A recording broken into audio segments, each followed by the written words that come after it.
Right, Toad, we have our last vehicle, quite possibly the most famous film car of them all. Shout out if you know her name. Chitty Chitty Bang Bang. She is, of course, yes, Chitty Chitty Bang Bang, the one and only. Well, I say one and only. You might have noticed that A, there's one here, B, there's one in the museum.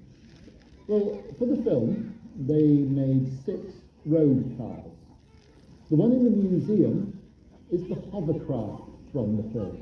Although you can't touch it, many parts of it are polystyrene to make it light enough so that she would sit on top of the skirts of the hovercraft and not sink.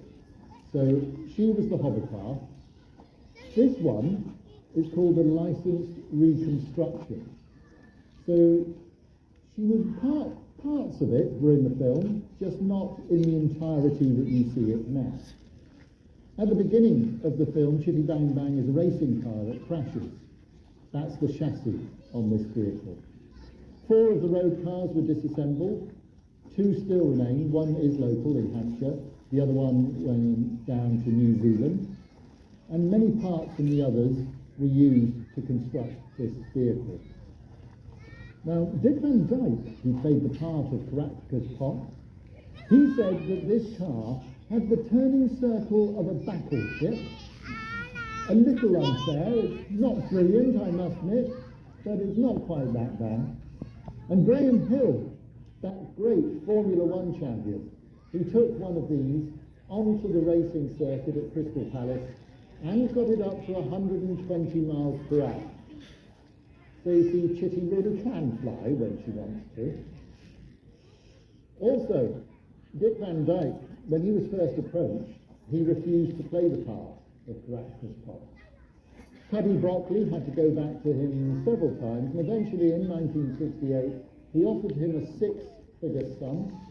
He agreed, but he did have stipulated in his contract that under no circumstances would he have to attempt a Cockney accent.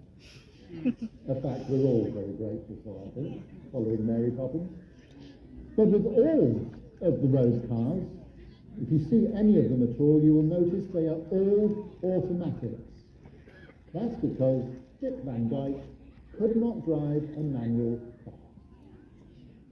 And it's quite apt that we finish with Chitty Bang Bang, having started with our James Bond Jag, because of course the two are related. Ian Fleming, who wrote 007, also wrote Chitty Bang Bang.